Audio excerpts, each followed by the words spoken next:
once again, I'm your host, Demon. Welcome to hell. Today we got drive out about an hour and a half from where I live, north, to do some work on a processor in the processing head. So on the main hinge, oh look what seems to be the problem. Yeah, that's because they're running a lot of Aspen and it's really hard, just hammering the shit out of everything. So we had to remove the pin to take it away from the hydraulic, because otherwise this section would be right in the hydraulics and a lot harder to fix. So we've undid the pins and pulled them out so we can be able to do the job better. So that's what we're gonna do. We're gonna come in here and ground and prep these areas up, fit it, weld her up, put her back, and you can start cutting logs again.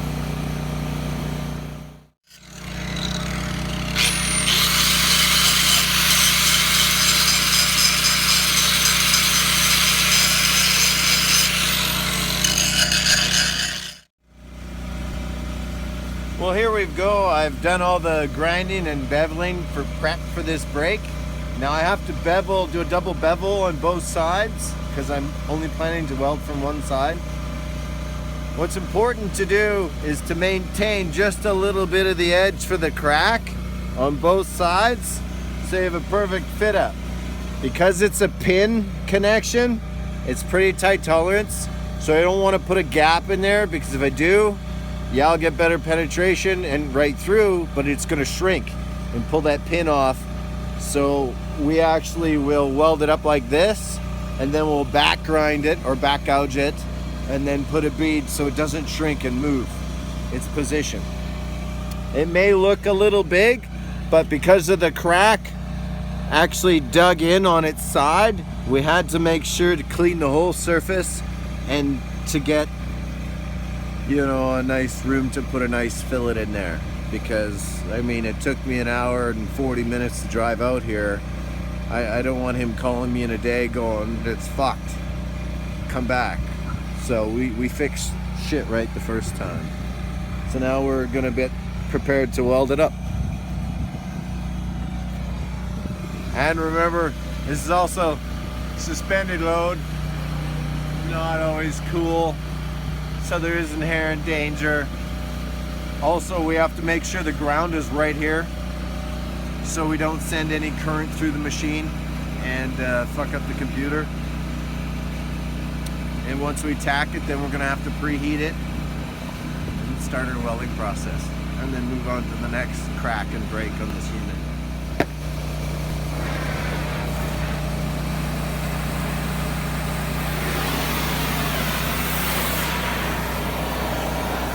Gonna warm up the area first, so my initial tacks, I don't get a hydrogen crack, or it's mostly, okay, we got all this massive steel, it's cold outside, we put a hot spot on this thing, all this cold steel pulls the heat out of the tack, therefore brittling it, right? So it'll break, so it's forming a crack. So we're going to heat it up to dissipate that. Now normally, you try not to heat things up with a cutting torch because you don't really get full saturation. There's just a way of doing it, right? You know, you don't want the top layer of the steel to be red hot. You want the heat to go through it. And in the winter, you got to heat it up to a higher temperature, because as soon as you start welding, this piece of metal and the atmosphere around it pulls the heat away from the metal. Okay? You know, just get things nice and warm. Take her out for coffee, say nice things. You know, get you a little further. So now that we've warmed up the surface and the steel is not so cold, we'll fit it. And if you look at here, we've got the pin in. Now we line it up tightly against the crack because we want a precision fit. See, there's like literally no gap in here. We'll tack it at each end. We'll throw a clamp on, and then we're gonna weld it. And like I said, we're only welding this with the first few passes. 332 7018. And the reason for that is the low hydrogen. It's a ductile weld, so we're not going to be putting a 6010 in there. It's all going to be 7018, and then we'll cut in the back, re-weld it, so we will have 100% penetration, but without shrinkage. All we are really going to watch out for is that we got all this weld on this one side. It's going to want to shrink and pull to this side, right? That's going to happen anyways. That's why we have a pin in here. That's why we'll have a clamp in there. And we may have to, once it cools, heat bend it or heat straighten it to allow it to fit up better.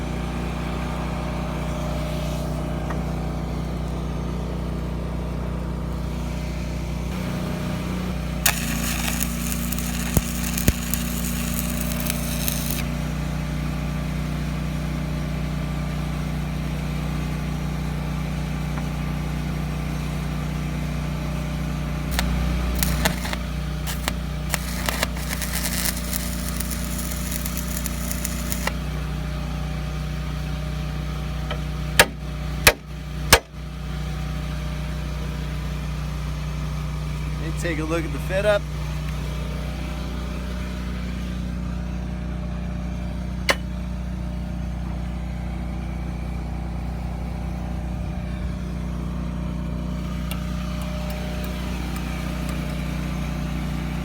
Not bad.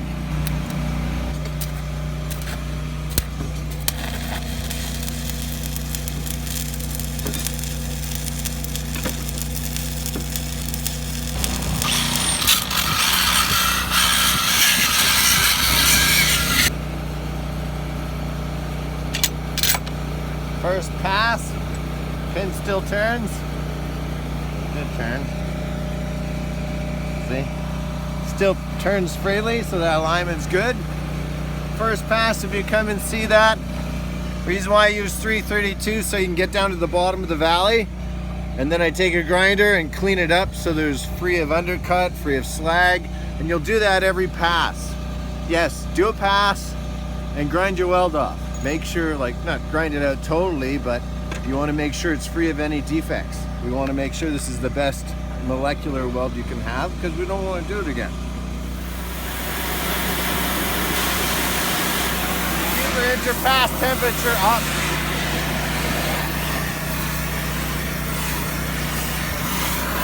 Especially in the cold out here. Do a pass, if the temperature drops, warm it up again. Believe me, you don't want to spend all this time and do a beautiful weld and then in a week later have it bust because you didn't have enough heat input. You'll be able to tell. Just keep your metal hot and warm. Patience.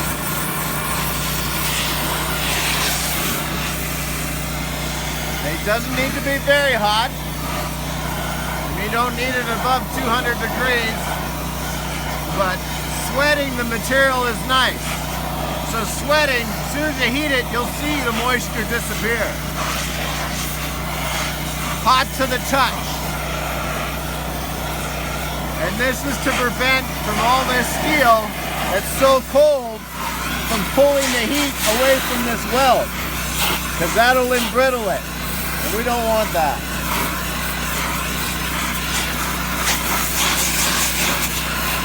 So, patience in every step will always lead to a good job. Sometimes it might take you a little longer, but we try to have as few breakdowns as we can in the winter.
second fill pass. And we'll go 2 more. Cap it. Grind it off. Back gouge. Weld. Heat straighten. And reassemble. Pin still moves. It's a good thing.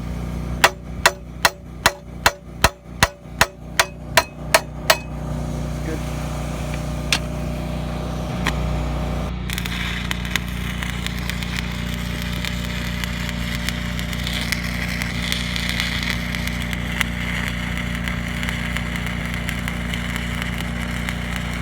Now if you want to know, this type of weave is called a herringbone. Back and forth, pause, feel it pause, let it fill in. There we go.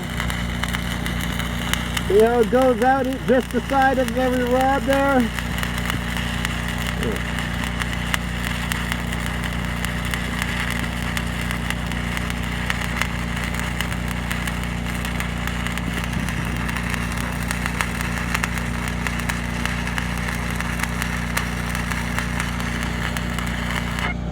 So, third fill pass.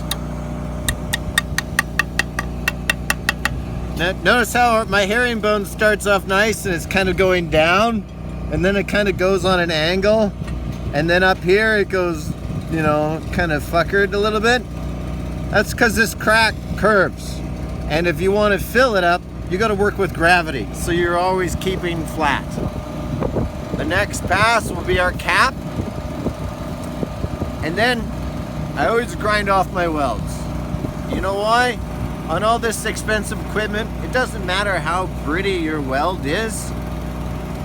If you go to sell this at auction later, people see, oh, look at all these pretty welds. No, they don't say they're pretty welds. They look like stitches, and they go, I'm gonna go buy another piece of equipment that doesn't have so many repairs on it. So when I'm done a job, you'll never know I was there.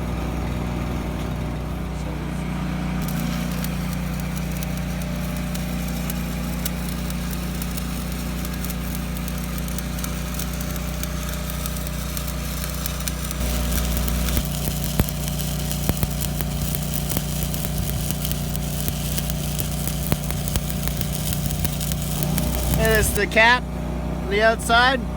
So now you can see, yes, it's a nice solid clean weld. And now I'm going to take it off because nobody wants to see scars on something that's pretty as this. And now you still see all the heat and the smoke coming off of it.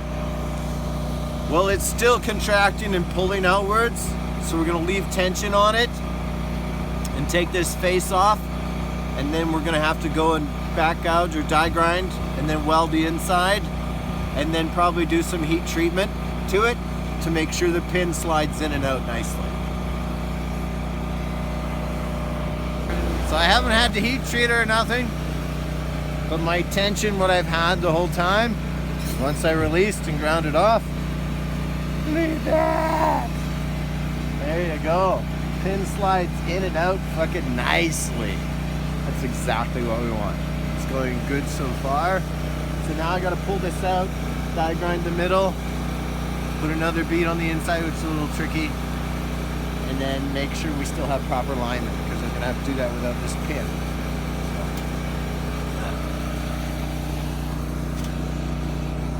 So. It's still fucking smoking hot.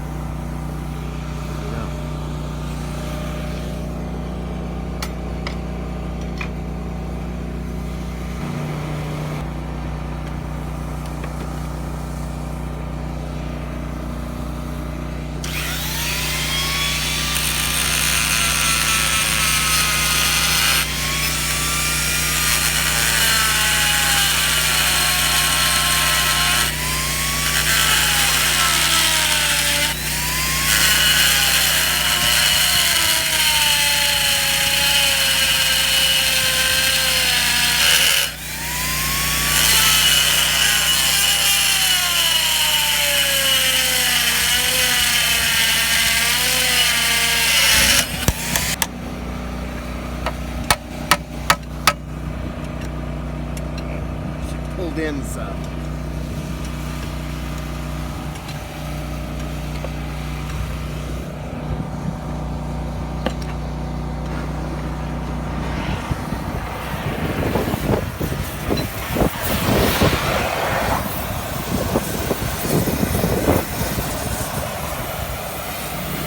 Normally I would have had to fit it the other way, but I did get some pull from the inside, so we're just going to heat up the outside a little bit and get some pull the other way.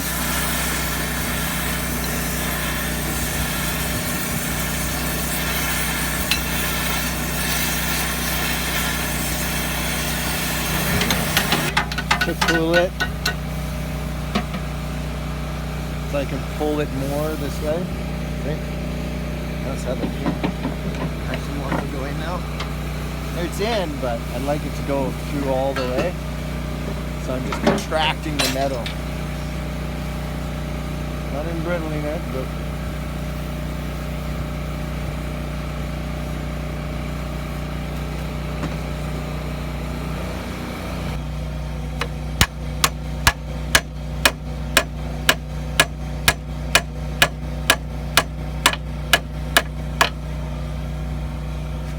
good.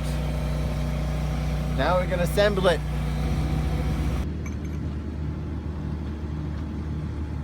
Now I have to really be careful because we got the operator there.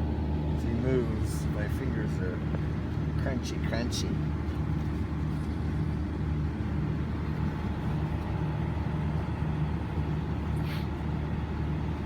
Get a rag. Remember, we're already about -25 now. I'm going to try to clean everything up because in the cold everything contracts, so it's a lot tighter fit than it would be at +20. I want to get rid of any old dry grease that might not get in there, wipe it out, sand it out good, and put a new coating of grease on there to get this in a little bit better. So you don't want to fight with it. You know, it's hard enough, everything's fucking cold.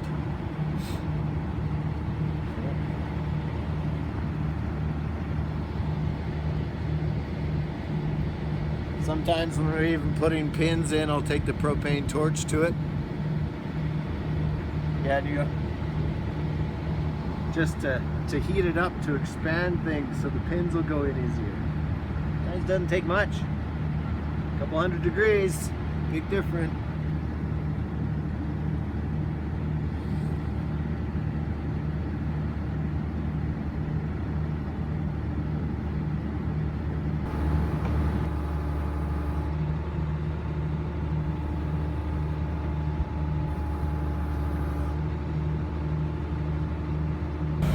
Victory!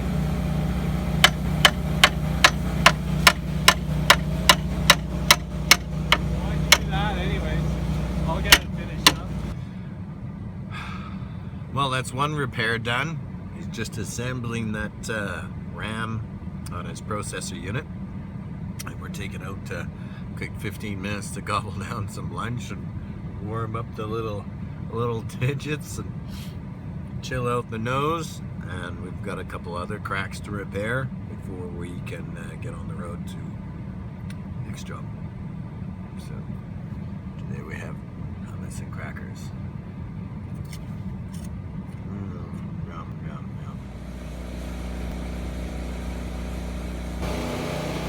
Okay, we got the first repair done here on the tilting pin. Now we got this backing plate for like our top cutter, our guide. So that slides up into here and kind of floats, but it also takes impact. So with the cold weather and this hard wood, it's cracked all the way up the side here from hammering in. So to repair this one, I'll use my cutting torch and we'll cut through the crack. It's also the best way to get through it. You gotta cut through a crack completely. So we'll cut through it, see where it ends, clean it up, take 60-10, run our route, fill in cap, grind down, done. pretty easy repair, just gotta get it done. But one thing we're gonna have to remember is still packed full of wood, grease. I've got computer, all my hydraulics back here, and then I got one sensor right at the top. So as soon as I start cutting through this, that grease and wood chips are gonna ignite, sending all the heat up. So I gotta really try hard not to cook the sensor. But other than that, it's pretty easy. Make sure you have your ground close because we got lots of bearings, hydraulic cylinders, pins. We don't want to arc anything out because if your ground is not close to your work, it's gonna go from your stinger to your ground. And if there's a pin or a bearing in between, it's gonna arc out. So we avoid that, especially on these processing heads. They're not cheap at all.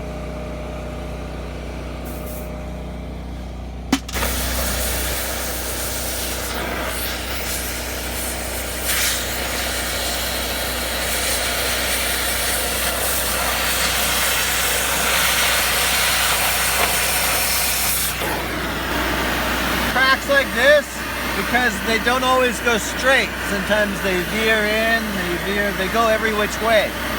So cutting torch is really nice because I'll cut either side, and what that does is prepare the surface from any surface fractures. And then while the surface is hot, and it's red hot, a crack doesn't heat evenly on both sides, so it'll expose it. So if there's a spider crack, I'll be able to tell that there is one and cut it out. So we keep cutting a straight line until we get rid of the crack, and then we'll have to bevel. So this is one step preparation.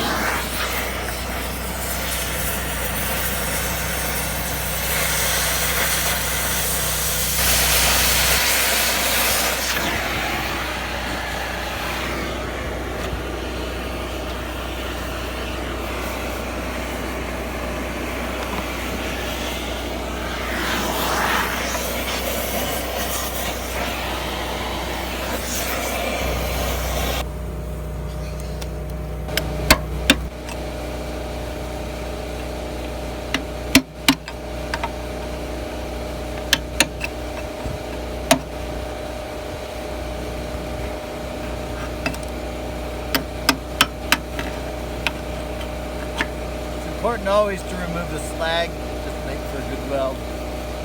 Can't get in there with a grinder, chip it out, burn the rest out with 6010. One pass, 6010, and it'll still be ductile.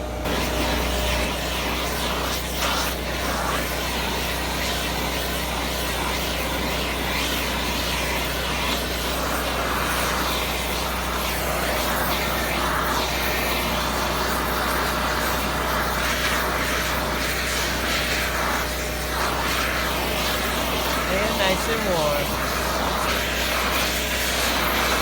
So you can tell me why that crack is a problem, because to me, why is that crack a problem? Because this plate here holds on this stripper plate. And as the log goes back and forth, it gets hit, that takes all the branches off, right? That's the top half that peels the branches off, as the feeder rollers suck it in and suck it out. So as this hammers bang, bang, bang, bang, that protects the saw. So if that busts through, then you can't peel the branches off and you'll rip your saw. This is just sizing, right? The saw will be like, oh yeah, and it's a guide. The guide plate sits in here and it's compressed against it. If we have a busted plate, we've got nothing to hold that in. And the unit's not very good without it. Because then you get branches shoved through everything and rips everything apart.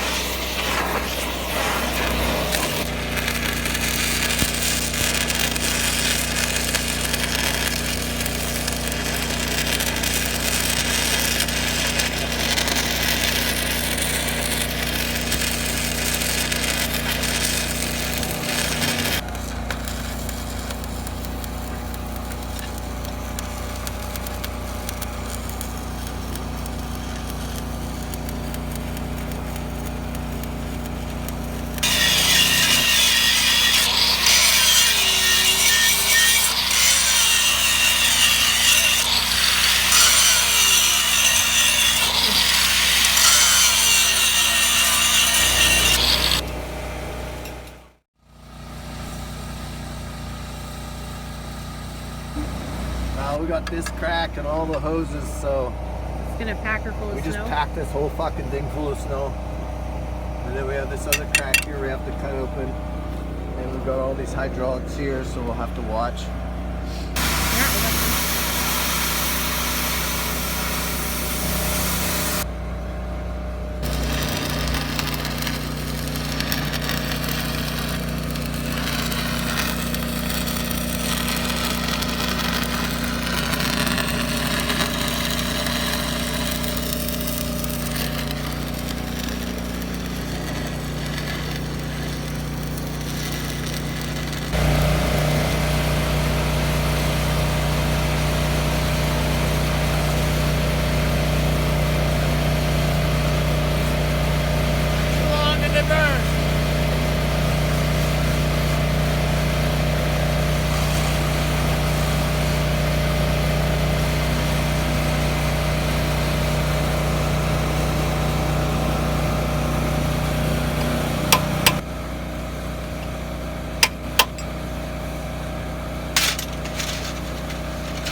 Well, there we go. She's that one's all beveled out, cleaned up, so that one's done. I got one more crack down here. It shouldn't be as bad. And that's it for this year.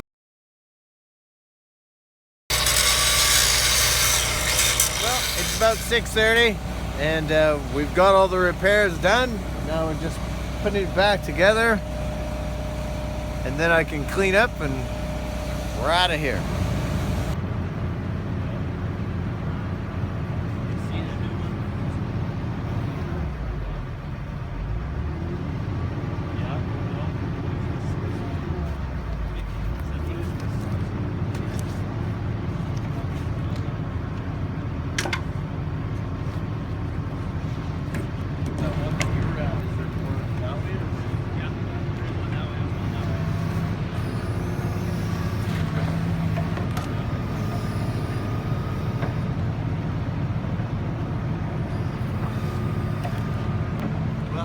After about 8.5 hours driving and fixing in the cold, we've come to a conclusion. We've got everything done. Now we got another hour 45 drive home through snow and chip trucks and radio controlled roads, and on to the next project. Subscribe. Thanks for watching.